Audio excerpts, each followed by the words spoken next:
countries. My government came with a robust public mandate to get rid of this menace from our country. We have taken several initiatives domestically. But what is needed, what is required, is strengthening international cooperation to bring perpetrators of financial crimes to justice.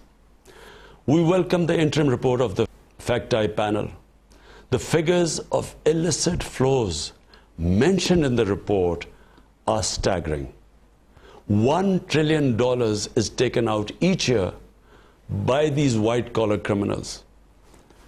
$20 to $40 billion is in the form of bribes received by these corrupt white-collar criminals. $7 trillion in stolen assets is parked in these safe tax haven destinations.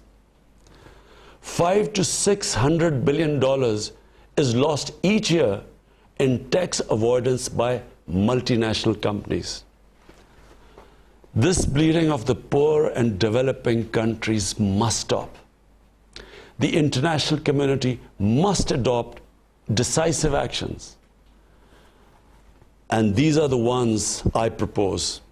Number one, the stolen assets of developing countries, including proceeds of corruption, bribery, and other crimes, must be returned immediately.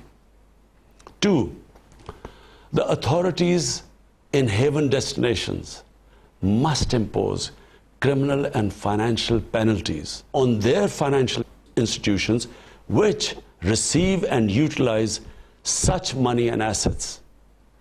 Three, the enablers of corruption and bribery, such as accountants, lawyers, and other intermediaries, must be closely regulated, monitored, and held accountable. Four, the beneficial ownership of foreign companies must be revealed immediately upon inquiry by the interested and affected governments. Five, multinational corporations must not be allowed to resort to profit shifting to low tax jurisdictions for avoiding taxation. A global minimum corporate tax could prevent this practice. Six, revenues from digital transactions should be taxed where the revenues are generated, not elsewhere. Seven, unequal investment treaties should be discarded or revised, and a fair system for adjudication of investment disputes set up.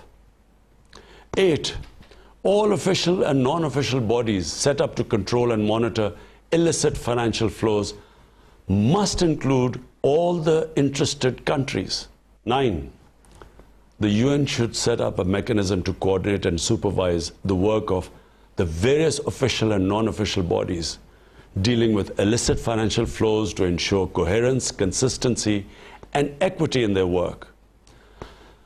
The need of developing countries to protect and preserve their precious resources has become even more vital because of the recession triggered by COVID-19 pandemic. Excellencies, finally I would say that unless these steps are taken, the difference between the rich and poor countries will keep growing. The developing countries will get impoverished. And what we see of the current migration crisis, this will be dwarfed by what will happen in the future if this gulf keeps growing.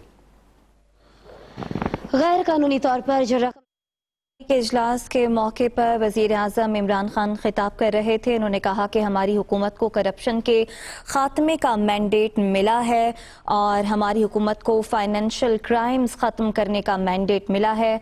इस मौके पर वज़ीर आज़म ने कहा कि आलमी बरादरी को एंटी मनी लॉन्ड्रिंग के ख़िलाफ़ इक़दाम करने चाहिए।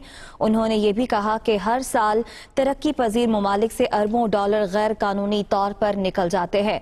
जनरल असम्बली के इजलास के मौके पर पैनल मुबाहिसे से वज़ीर आज़म इमरान खान खिताब कर रहे थे। उन्होंने खिताब करते हुए वज़ीर आज़म इमरान खान ने कहा कि करप्शन के खात्मे का मैंडेट हमारी हुकूमत को मिला है।